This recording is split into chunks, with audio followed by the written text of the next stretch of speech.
Rabbeinu Shalom Aleichem, paz para todos ustedes. Este es su programa Historia del Futuro, un programa en el cual estaremos estudiando la profecía bíblica desde una perspectiva histórica, cultural y sobre todas las cosas, en vistas al glorioso arrebatamiento de la Iglesia.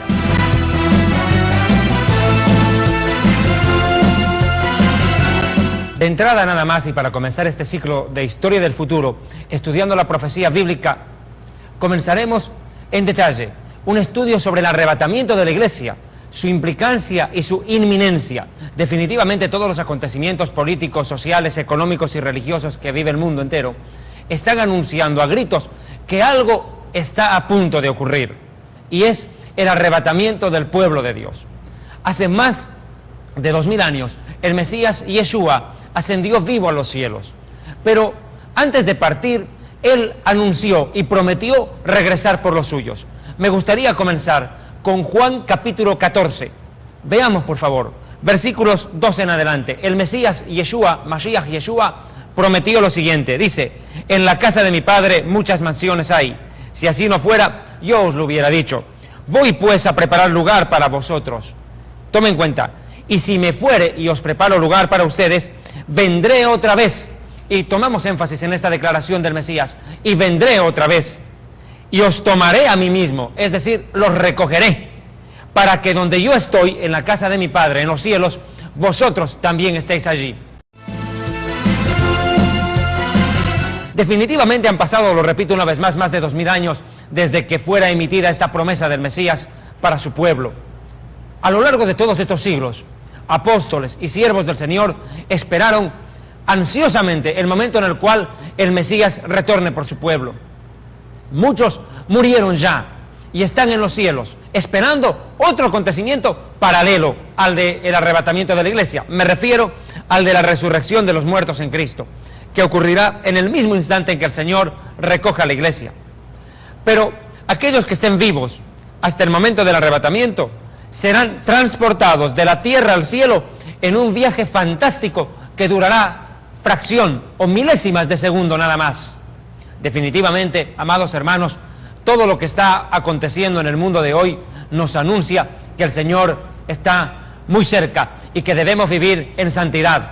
Y por ello quiero acotar en este momento que el Ministerio Evangelístico Internacional Kedushá, Santidad, tiene el agrado de presentar su programa Historia del Futuro. ¿Por qué el nombre Kedushá o Santidad? Porque definitivamente el pasaporte para ingresar a los cielos en el momento del arrebatamiento no es ser parte de una organización religiosa, no es tener parte en una filiación o una antigüedad dentro de una iglesia, sino haber nacido de nuevo y vivir en santidad para cuando el Mesías recoge a su pueblo. Recuerde, sin santidad nadie verá al Señor. Bienaventurados los de limpio corazón, porque ellos sí le verán. Y este tiempo, más que en otro tiempo de la historia, nos exige a los creyentes vivir en santidad, practicar la verdad. Muchas veces nos preguntan y nos dicen: ¿cómo puedo encontrar la santidad? El Mesías Yeshua lo dijo, y también los salmos de David: santifícalos en tu palabra es la verdad. Quien vive y practica lo que está en la palabra santa del Señor alcanza la santidad, porque el Espíritu Santo, el Espíritu de santidad, le guiará hasta el momento en el cual el Señor recoja a su pueblo. Pero hay algo que a mí me preocupa bastante, y se lo digo con total franqueza, y es lo siguiente. Cuando ustedes preguntan en las iglesias lo siguiente: ¿quiénes esperan la segunda venida del Mesías? Todo el mundo levanta la mano. Aún líderes, pastores y predicadores esperan, según ellos, la segunda venida del Mesías. En esta oportunidad comprenderemos y aprenderemos, que es lo más importante, que nosotros no estamos esperando la segunda venida del Mesías. Estamos esperando el arrebatamiento de la Iglesia. Pero mira, hermanos, ¿que acaso no es lo mismo la segunda venida que el arrebatamiento? Definitivamente no lo es. El arrebatamiento de la Iglesia es el momento en el cual el Señor se parará en las nubes del cielo y llamará a su pueblo, a los suyos: mis ovejas oyen mi voz y me siguen. Ese momento, la Iglesia, el pueblo redimido, lavado por la sangre del Cordero y que viva en santidad, será trasladado de la tierra al cielo, lo repito una vez más, en tanto que la segunda venida es el regreso del Mesías a la ciudad de Jerusalén. Definitivamente, amados hermanos, es que hemos caído en un analfabetismo bíblico crónico y en una ignorancia sobre las Escrituras que nos hacen confundir aún nuestra propia mano derecha de la mano izquierda. Somos a veces incapaces de reconocer lo que es arrebatamiento de segunda venida. Ahora me entiende por qué es importante este programa Historia del Futuro, en el cual evaluaremos los aspectos proféticos desde un punto de vista histórico, presente, actual, contemporáneo y también futurístico. Déjeme decirle algo. La Biblia, más que ningún otro libro en el mundo, único libro en el mundo, diremos así, la Biblia habla en un 65% del futuro y tenemos que aprovecharlo. ¿Qué es el arrebatamiento? Lo repito una vez más, es el encuentro del Mesías con la iglesia. ¿Qué es la segunda venida? Es el encuentro del Mesías con la nación de Israel. Comencemos. Primera de Tesalonicenses capítulo 4, versículos 13 en adelante, describe de una manera puntual y específica el arrebatamiento de la iglesia. Tengan la bondad de acompañarme a Primera de Tesalonicenses capítulo 4, versículos 13 en adelante. Dice el apóstol Pablo, o Rabí Shaul, como los judíos le llamamos al rabino Saulo de Tarso: tampoco, hermanos, queremos que ignoréis acerca de los que duermen. Habla de aquellos que murieron, pero antes de morir se entregaron al Señor, para que no os entristezcáis como aquellos que no tienen esperanza.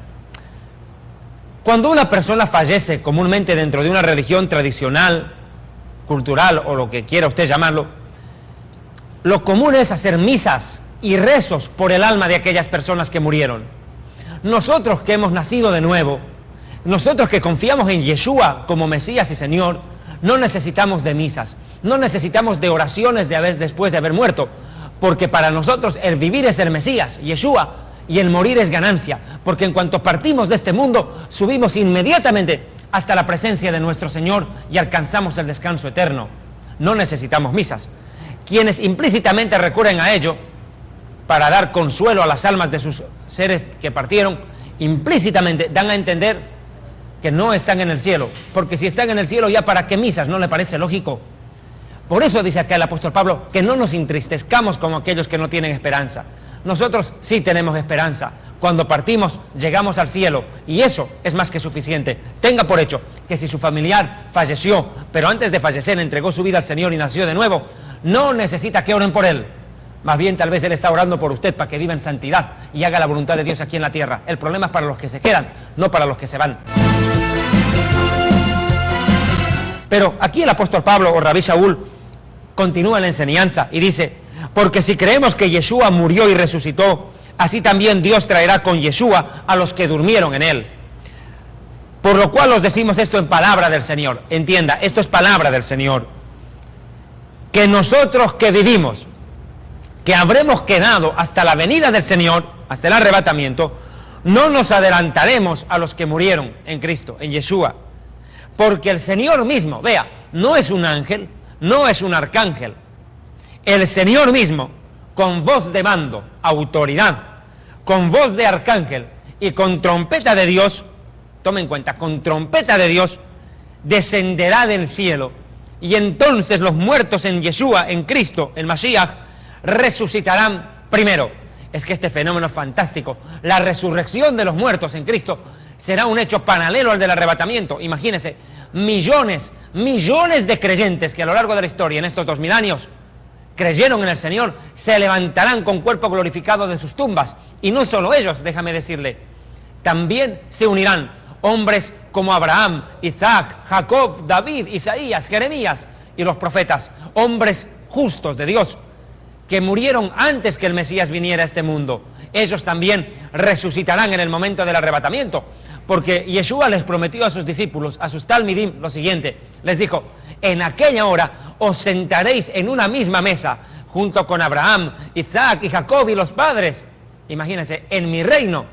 Implica entonces que en la resurrección de los muertos en el Mesías también resucitarán los santos hombres de Dios que murieron antes que el Mesías hubiera venido a este mundo. Es más, dice que ellos resucitarán primero. Pero tome en cuenta, por favor, el versículo 17, si por favor tenga la amabilidad. Luego nosotros, los que vivimos, los que habremos quedado, seremos arrebatados. Tome en cuenta esta declaración: seremos arrebatados, tomados de golpe. Enseguida explico la palabra arrebatamiento. juntamente con ellos en las nubes para recibir al Señor en el aire. En el aire. Y así estaremos por siempre con el Señor. ¿Qué es lo que me preocupa de esto? Que a lo largo de este tiempo, mucha cantidad de predicadores de distinto origen y nacionalidad están haciendo una revisión sobre la profecía bíblica, están cambiando su doctrina profética. Muchos han negado la existencia del arrebatamiento. ¿Se da cuenta? Hay predicadores y teólogos que dicen que el arrebatamiento es una fábula y que no existe. Si fuera así, ¿qué hacemos entonces con estos dos pasajes? Juan, en el cual el Señor dice, vendré otra vez y los recogeré, los tomaré a mí mismo. Y aquí dice, seremos arrebatados. Si es de que no existe el arrebatamiento, entonces, ¿qué es lo que estamos esperando? Es realmente preocupante y atroz lo siguiente. Muchos niegan el arrebatamiento, dicen que no existe. Pero en la Escritura hay muchos arrebatamientos. Empecemos. Enoc fue arrebatado al cielo, fue llevado vivo al cielo. No murió. Enoc nunca se enteró lo que es la tumba, la sepultura, la muerte. Enoc fue llevado vivo antes del diluvio a los cielos. Otro caso, Eliahu Hanabí, como lo llamamos los hebreos, el profeta Elías, fue llevado vivo a los cielos y Eliseo se quedó en su lugar. Otro caso patente y palpable es cuando Felipe se acercó a predicarle al eunuco. ¿Y qué ocurrió al eunuco etíope? ¿Recuerda usted la historia? Y dice que después de haberle predicado y bautizado, desapareció de la vista del eunuco, desapareció, simplemente desapareció. Y aquí quiero explicar la palabra arrebatar. La palabra arrebatamiento proviene de la palabra griega arpazo. Entienda, por favor, que el Brit Hadashah, el Nuevo Pacto, el Nuevo Testamento, en su mayoría, no la totalidad obviamente, fue escrito en griego. Y entonces la palabra arpazo, para arrebatamiento, implica la idea de ser tomado de golpe y trasladado de inmediato de un lugar a otro.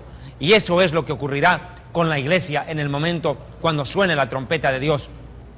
La iglesia, el pueblo redimido, lavado por la sangre del Mesías, comprado a precio de sacrificio del Hijo de Dios, será llevado en un instante, en un abrir y cerrar de ojos, enseguida lo veremos, a los cielos.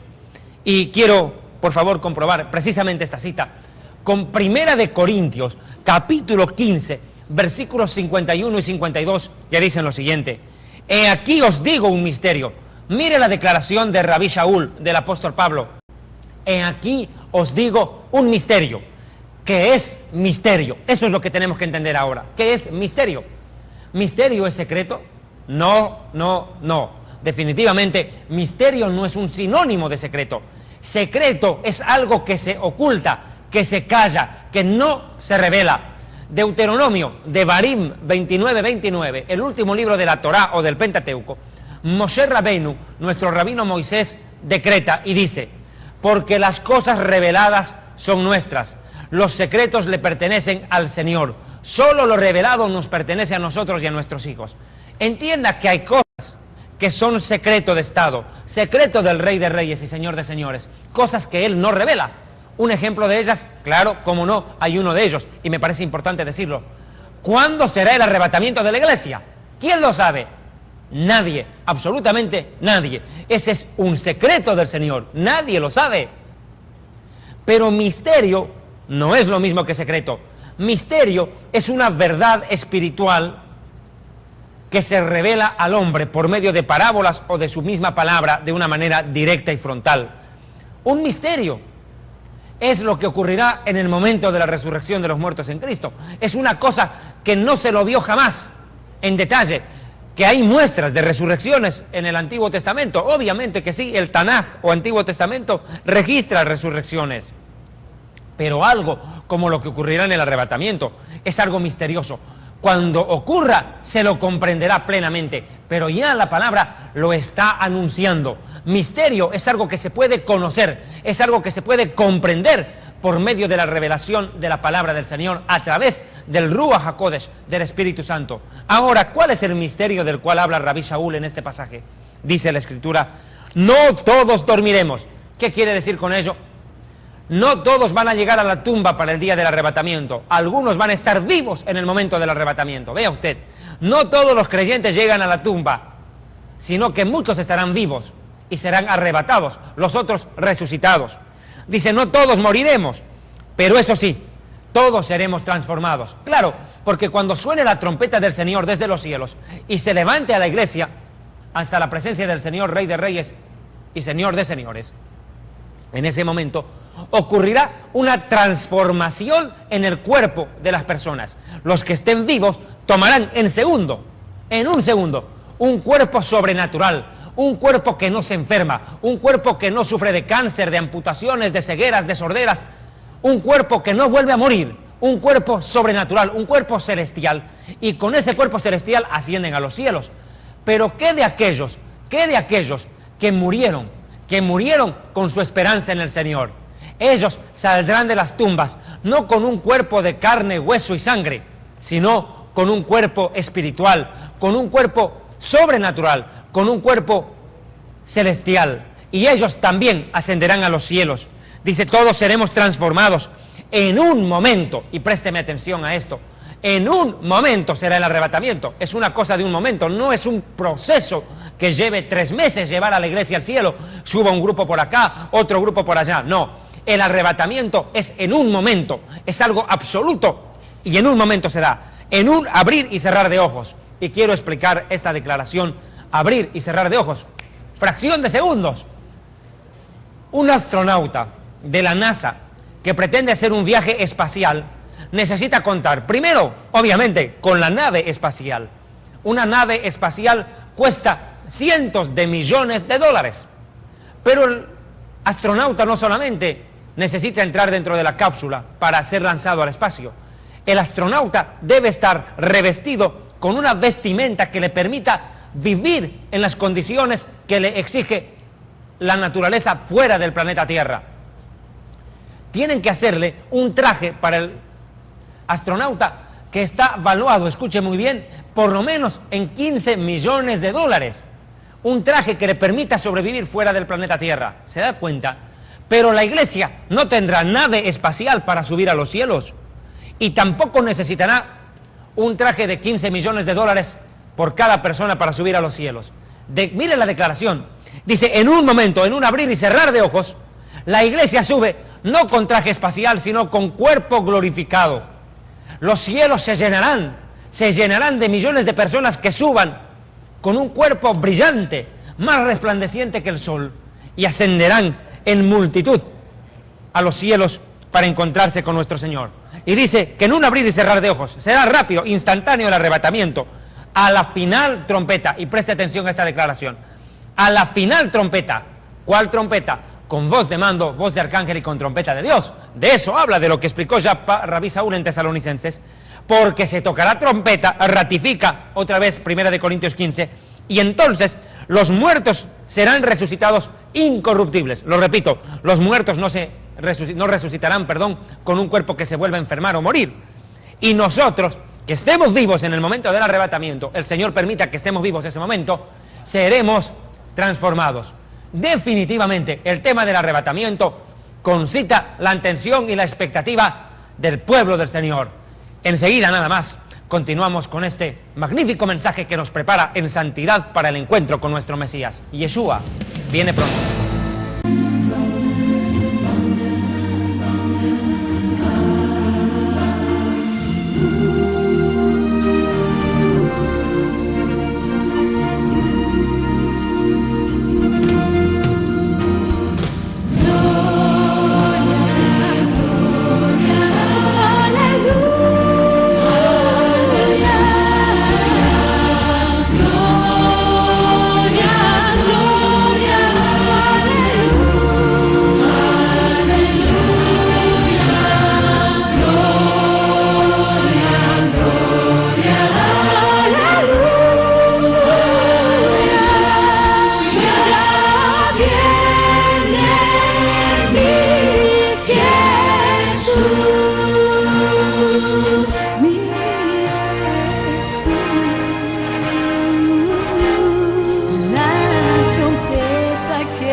conquistó, se retira el enemigo, derrotado en la cruz.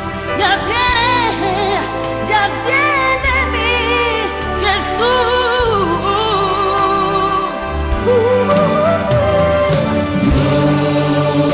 Gloria, gloria, aleluya. Gloria,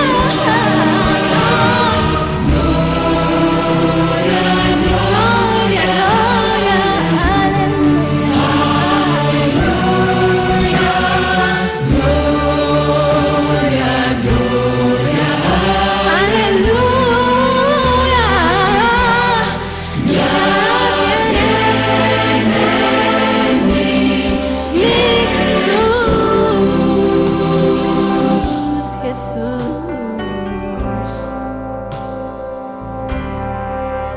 En su trono.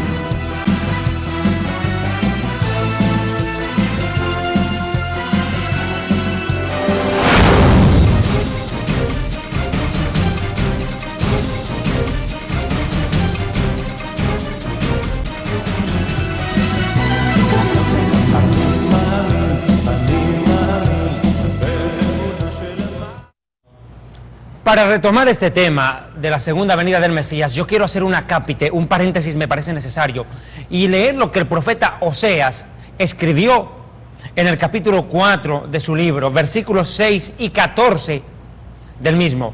Dice Oseas, de parte del Señor: mi pueblo fue destruido porque le faltó conocimiento. Además, por cuanto desechaste el conocimiento, yo te echaré del sacerdocio, y porque te olvidaste de la ley de Adonai tu Dios. Por tanto, el pueblo sin entendimiento perecerá. Qué tremenda esta declaración del profeta Oseas. Muchas veces nosotros creemos y pensamos que solo la oración, el ayuno, la intercesión, la sanidad, la liberación es parte del ministerio o de la vida espiritual del creyente. En Latinoamérica, y más claro, Iberoamérica, hablemos en esos términos, por favor. En Iberoamérica existe la mala tradición y la pésima costumbre de formar una sociedad a la cual no le gusta leer, no le gusta estudiar. Y desgraciadamente, aún en los ministerios se observa que existe una gran falencia, y aún más que todo en los creyentes, un desconocimiento, una ignorancia acerca de la palabra de Dios realmente terrible. Estamos viviendo un oleaje de analfabetismo bíblico que es prácticamente bochornoso, y de no corregirlo de inmediato puede costar que muchas almas se pierdan en el día del arrebatamiento. ¿Y sabe por qué? Porque muchas falsas doctrinas, falsos profetas, doctrinas de engaño, teología diabólica está levantándose en el mundo entero para confundir aún a los escogidos. Y si no conocemos la palabra de Dios, y si no la enseñamos tal cual es, tenga por hecho que Dios nos pedirá cuenta, y muchos se habrán perdido en el día del arrebatamiento, y será lamentable. Déjeme decirle algo, y quiero decirlo de una manera frontal y directa. Si usted se queda en el arrebatamiento, si yo me quedo, si nos quedamos en el arrebatamiento, mejor nos fuera ni haber nacido, porque lo que viene después del arrebatamiento, y lo estudiaremos en este su programa Historia del Futuro, es algo terrible. La humanidad se está yendo a un abismo sin fondo, a un tiempo de sufrimiento espeluznante, como nunca antes en la historia. El Mesías Yeshua dijo que habrá gran sufrimiento en la tierra, como nunca antes hubo desde que el hombre fue creado, ni lo volverá a ver. Definitivamente, lo que la gente vivió antes del diluvio o antes de Sodoma y Gomorra es pequeño, quedará corto con relación al sufrimiento que el Apocalipsis y los demás libros de la Escritura proféticamente nos anuncian. En el que un gran porcentaje del mundo desaparece. Si los verdaderos creyentes desaparecen de sus autos, los autos van a chocar, los aviones se van a estrellar y los botes van a hundirse. Habrá un gran caos. Una vez que suceda el rapto, sucederá el peor período en la historia de la humanidad. El rapto prepara el escenario para el anticristo, quien aparecerá como un salvador y estabilizará un mundo perturbado. Pero al final, aquellos que hayan quedado serán sujetos a horrores inimaginables. La gente se derretirá, sus ojos se derretirán, sus rostros se destruirán y ellos se abrirán en dos. Eso aparece en las profecías, no será un fin agradable de los tiempos. Estamos en una línea de tiempo en la historia. El mundo comenzó, luego el mundo, tal y como lo conocemos, se acabará y habrá una transición. Esta agónica transición es conocida por los creyentes como la tribulación.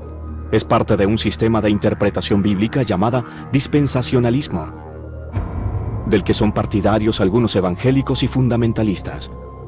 Según este esquema, habrá un período de 7 años que culminará en sufrimientos inenarrables y que será dominado por el maligno oponente de Cristo, el Anticristo.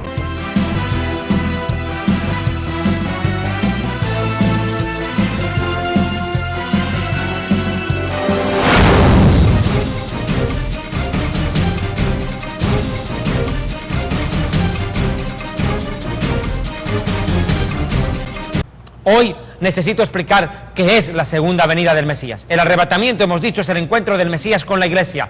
La segunda venida es para Israel, escúcheme bien, para el pueblo hebreo, para el pueblo judío, del cual en este caso yo provengo.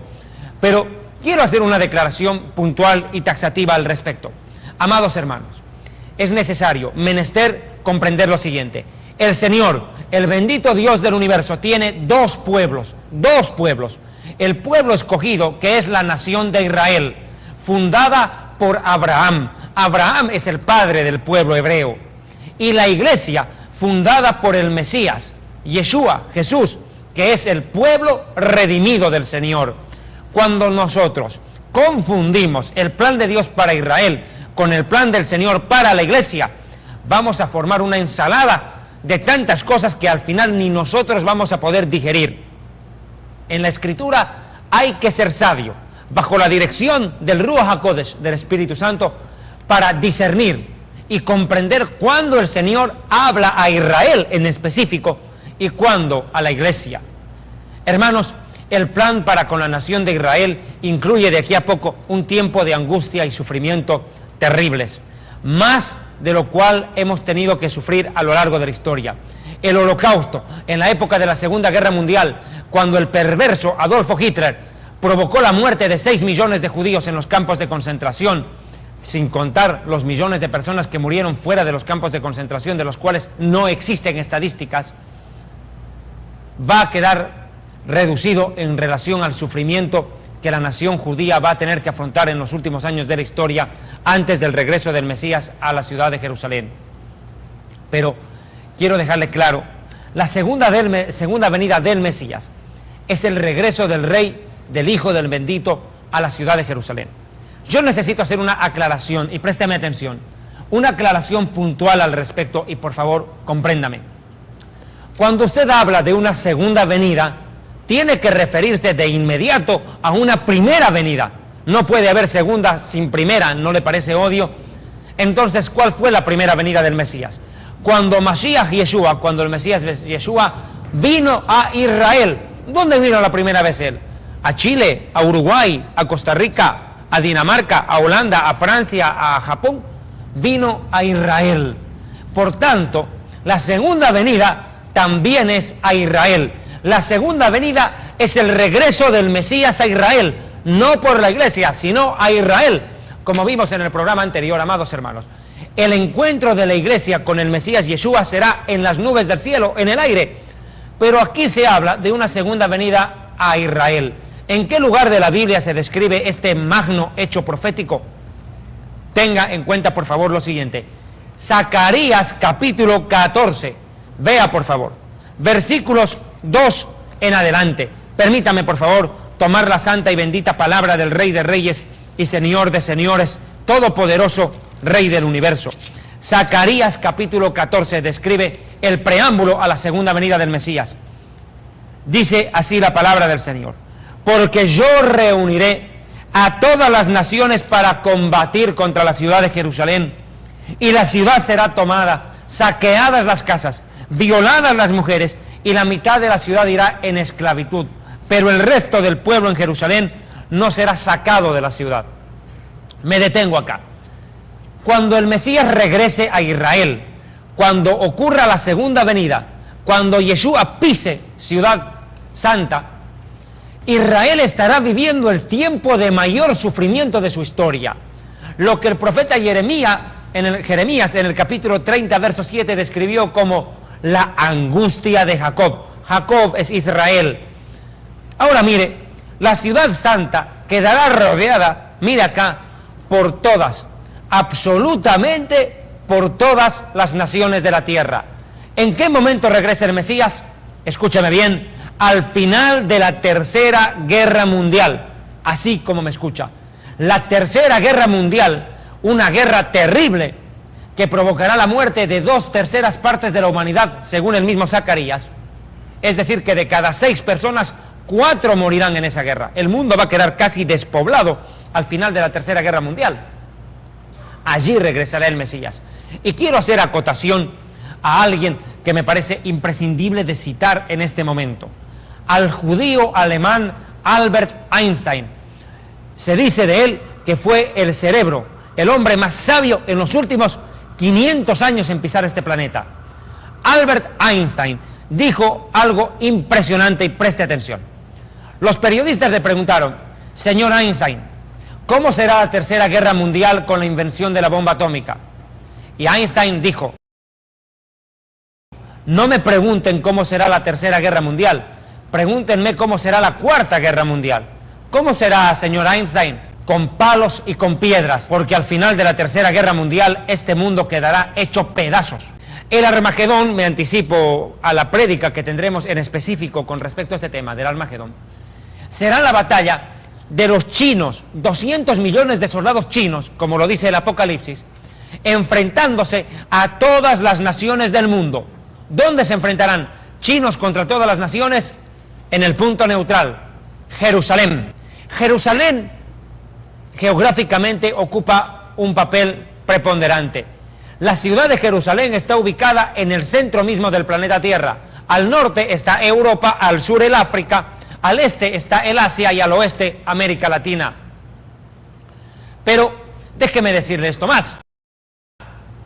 Cuando el planeta Tierra fue formado por el Señor en el tiempo de la creación, el planeta Tierra no tenía continentes, no existían continentes.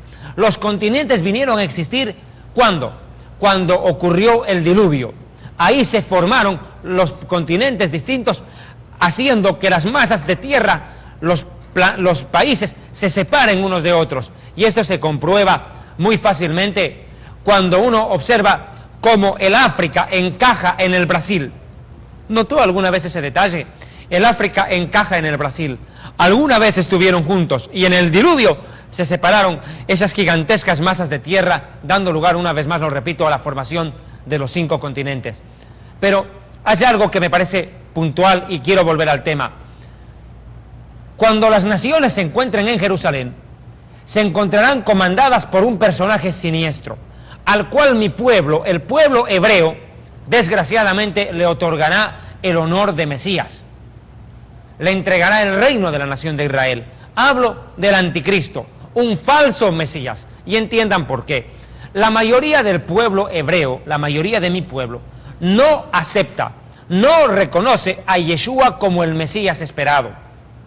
Entonces, la nación de Israel caerá fácilmente presa de un líder político que se levantará en la Unión Europea y que no solo ello, gobernará las Naciones Unidas y que firmará la paz con el árabe, acabando con el terrorismo y con la creciente guerra santa que están empezando a desatar algunos terroristas y fanáticos religiosos en el Islam.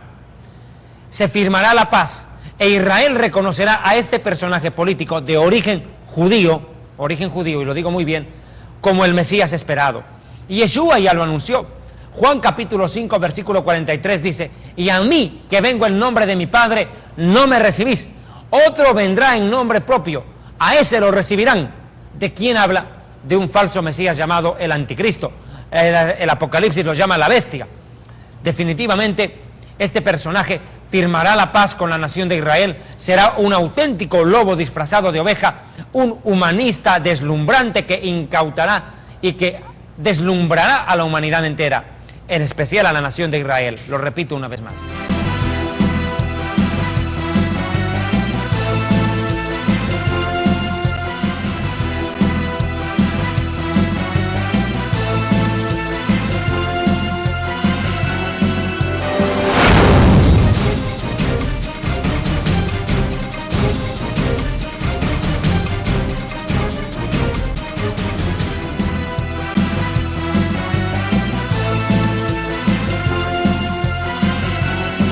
El grupo de los cuatro lo forman los Estados Unidos, la ONU, la Unión Europea y Rusia.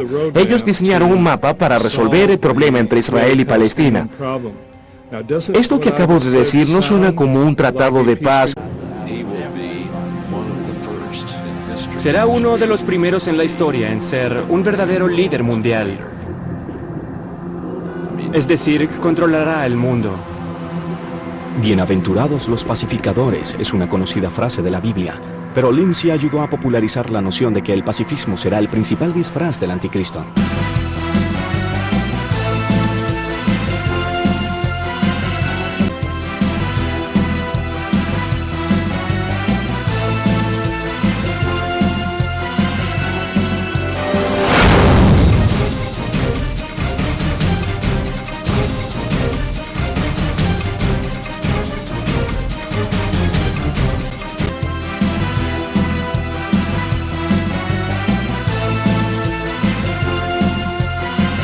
Pero este personaje siniestro, al cual, lo repito una vez más, la Biblia lo llama anticristo, hombre de pecado, hijo de perdición, hijo del diablo y tantos otros apelativos que le da la Escritura, este personaje llevará a la peor masacre a la humanidad.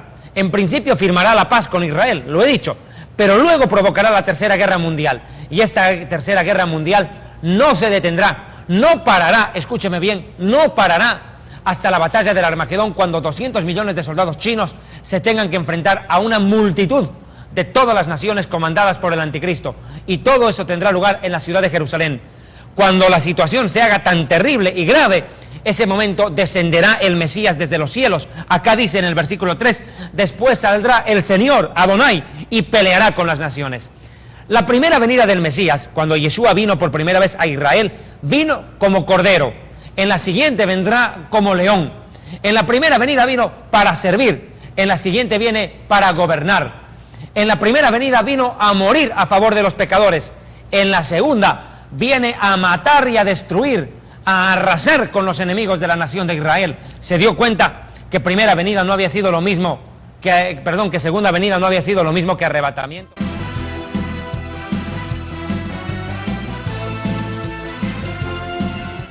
Vayamos ahora una vez más a la palabra del Señor para comprobar esto que venimos explicando. Zacarías 14, verso 3. Tome en cuenta, por favor. Después de esto saldrá el Señor. Mire, después de semejante masacre donde las mujeres son violadas, saqueadas las casas, la ciudad de Jerusalén, todo un desorden, un desastre por el bombardeo, saldrá después de esto el Señor y peleará con aquellas naciones. Mire usted, peleará. Y enseguida vamos a comprobar este pasaje con el Apocalipsis. Dice, peleará con aquellas naciones, las que ataquen a Israel, como peleó en el día de la batalla. Y mire la declaración del verso 4, es impresionante. Y se afirmarán sus pies en aquel día sobre el monte de los olivos, que está enfrente de Jerusalén, al oriente. ¿Se da cuenta usted? El regreso del Mesías a Israel implica el descenso hasta el monte de los olivos. ¿Recuerda usted que cuando Yeshua se despidió de sus talmidim, de sus discípulos, los bendijo? ¿De dónde ascendió hasta los cielos? ¿Lo recuerda? Fue desde el mismo monte de los olivos. Se despidió allí de sus discípulos. Ascendió a los cielos resucitado. Y ahí, a ese mismo monte, descenderá en la segunda venida. Al monte de los olivos, que está enfrente de Jerusalén, al oriente. ¿Y qué pasará con el monte de los olivos? Vea usted. Y el monte de los olivos se partirá por la mitad. Mire la declaración. Se partirá por la mitad hacia el oriente, hacia el occidente, y formará un gran valle. En ese valle, que se llama Valle del Armagedón, tendrá lugar el enfrentamiento del Mesías contra el anticristo y el de los ángeles del cielo contra los ejércitos de la bestia.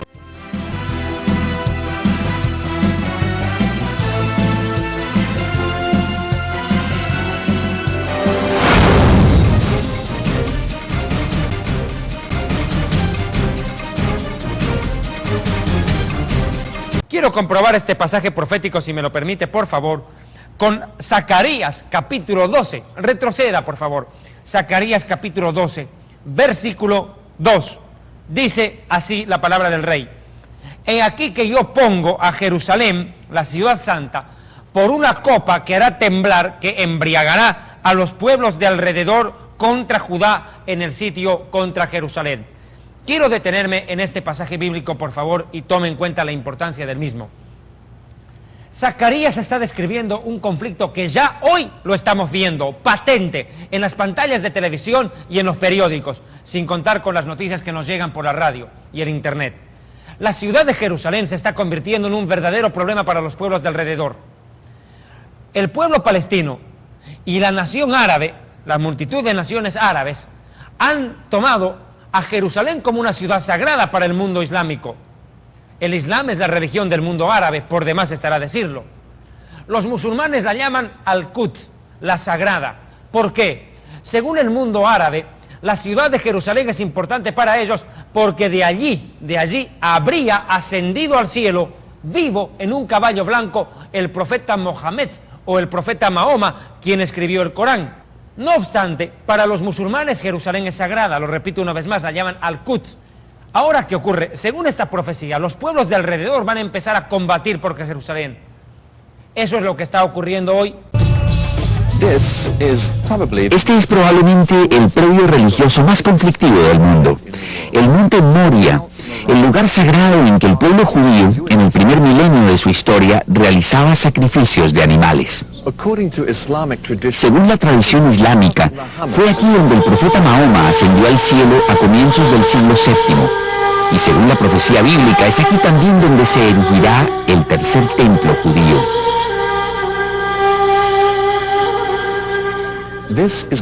Aquí se aprecia la mezquita de Umar, construida el año 688 después de Cristo. Se la llama también el Domo de la Roca, ya que dentro de ella se encuentra la roca sobre la que Abraham iba a sacrificar a Isaac.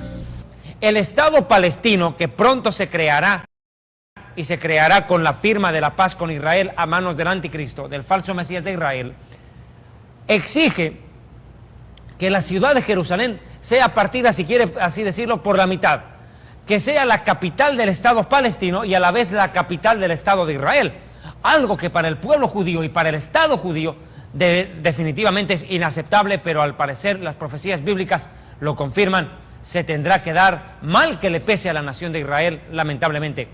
Jerusalén pasará a control del pueblo árabe, al control del pueblo palestino, por lo menos en la mitad de su territorio.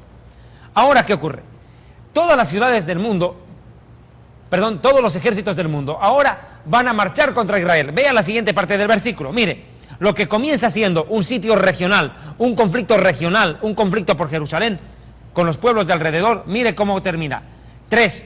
En aquel día yo pondré a Jerusalén por una piedra pesada a todos los pueblos de alrededor, y todos los que la cargaran serán despedazados. Bien que todas las naciones de la tierra se juntarán contra Jerusalén. ¿Se da cuenta usted? Lo que empieza siendo un conflicto regional se convierte en un conflicto mundial. Y eso es lo que está pasando hoy.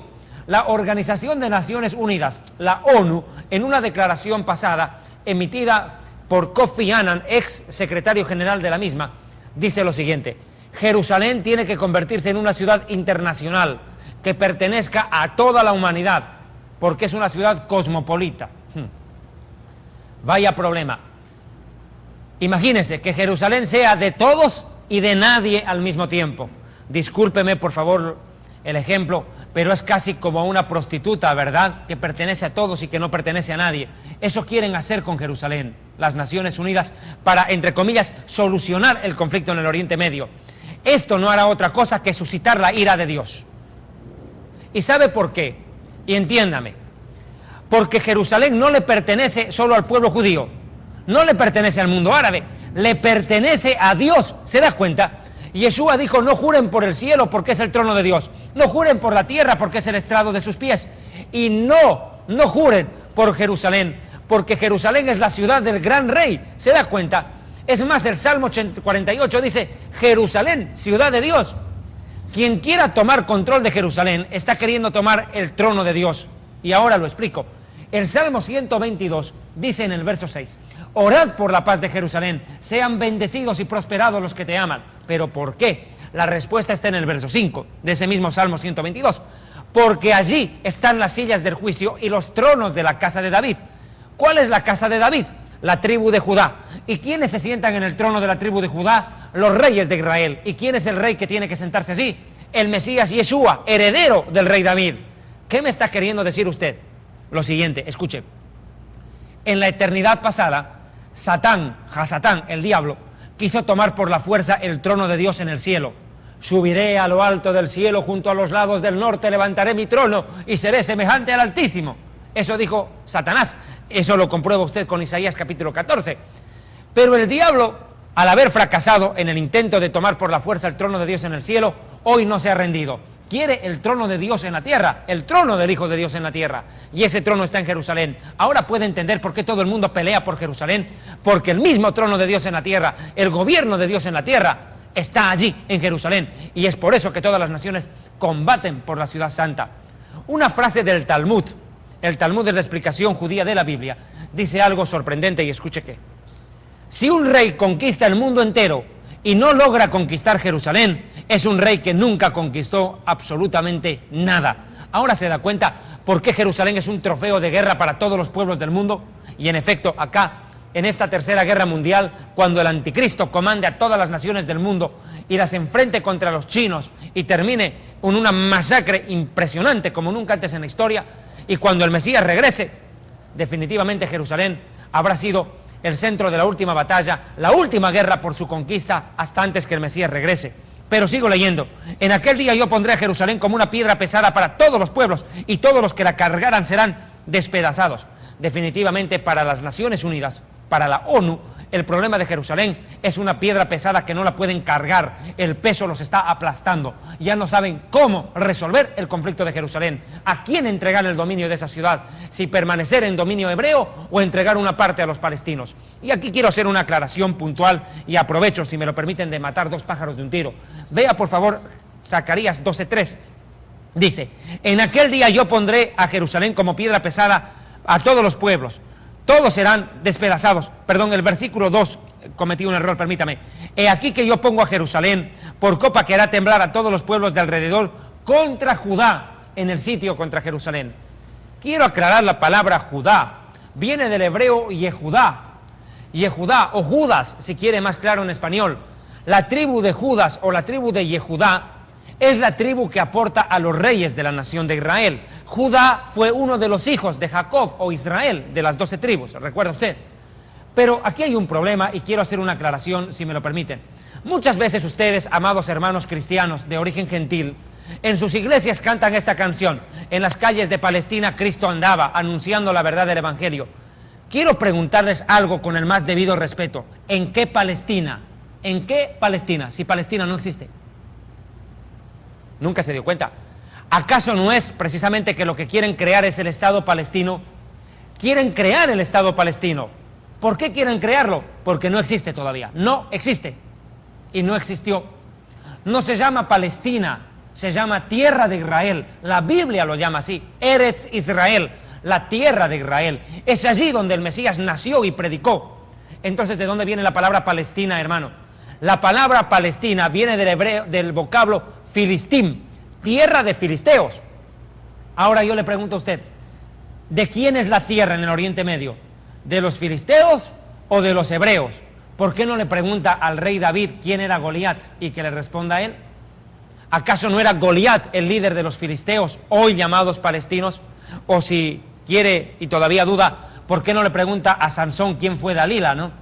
Dalila, una mujer filistea, y Sansón, un hombre hebreo. Se dio cuenta, filisteos y judíos hemos luchado a lo largo de toda la historia por el control de Jerusalén. La palabra Palestina proviene de Filistea, tierra de filisteos, y esto es una gran mentira, porque la tierra no es de los filisteos, sino de los hebreos, porque el Señor nos la otorgó a través de Abraham, Isaac y Jacob. Quiero hacer una puntualización acerca del nombre Israel, del cual ustedes me han escuchado mencionar repetidas veces. Preste atención. Después del nombre de Dios, Adonai Elohim, Adonai nuestro Dios, Adonai Eloheinu, el nombre que más aparece en la Biblia es Israel. Escuche, no es casualidad. Usted busque en la Escritura. El nombre que más aparece es el nombre del Señor. El segundo nombre más utilizado es Israel. Y el tercer nombre más utilizado es Jerusalén. ¿Se dio cuenta? Es más, quiero hacer una distinción. Si usted escribe el nombre Israel de arriba para abajo, va a aprender algo interesante. Escriba Israel de arriba para abajo, posición vertical. Y de Isaac y de Jacob. S de Sara, R de Raquel y de Rebeca, A de Abraham, E de Esaú, L de Lea. ¿Se dio cuenta usted? Todos los padres y las madres de la nación hebrea están en el nombre Israel, que dicho sea de paso significa además príncipe del Señor, o el que lucha con la ayuda de Dios y vence.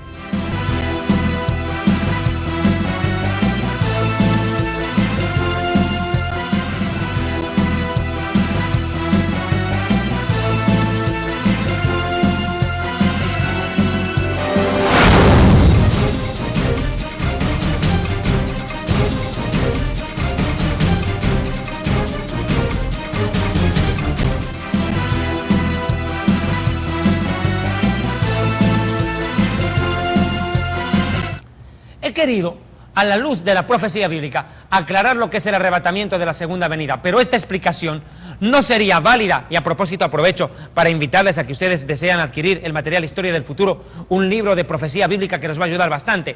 Y quisiera tomar de este pasaje un versículo bíblico que me parece importante y no lo puedo soslayar en este momento. Apocalipsis capítulo 19, la segunda venida del Mesías en el Nuevo Testamento. Vea usted, el Nuevo Testamento habla de arrebatamiento y el Antiguo Testamento no lo hace. En cambio, escúcheme bien, en el Nuevo Testamento están el arrebatamiento y la segunda venida muy bien diferenciados y bien explicados. Aclaro, entre el arrebatamiento y la segunda venida de Cristo, de Mashiach, hay 7 años de diferencia. Escúcheme bien, 7 años de diferencia entre el arrebatamiento y la segunda venida. En el siguiente programa estudiaremos eso con más detalle.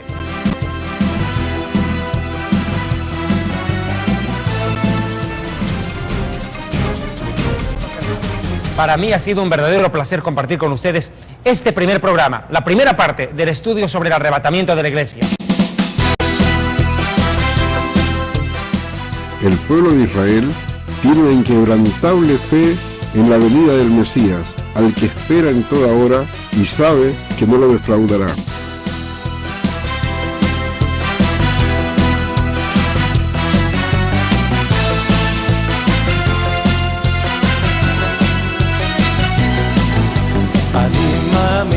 אני מאמין באמונה שלמה בביאת המשיח. אני מאמין באמונה שלמה בביאת המשיח. אני מאמין משיח משיח משיח Mashiach, Mashiach, Mashiach. Ay, ay, ay, ay, ay, ay. Mashiach, Mashiach, Mashiach. Ay, ay, ay, ay, ay, ay. Mashiach, Mashiach, Mashiach. Ay, ay, ay, ay, ay, ay. אבל מי שיתמהמה עם כל זה אחכה לו בכל יום שיבוא. אבל מי שיתמהמה עם כל זה אחכה לו בכל יום שיבוא.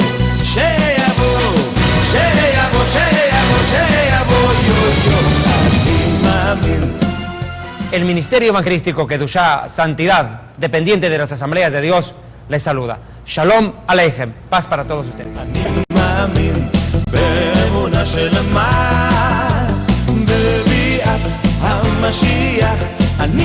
אני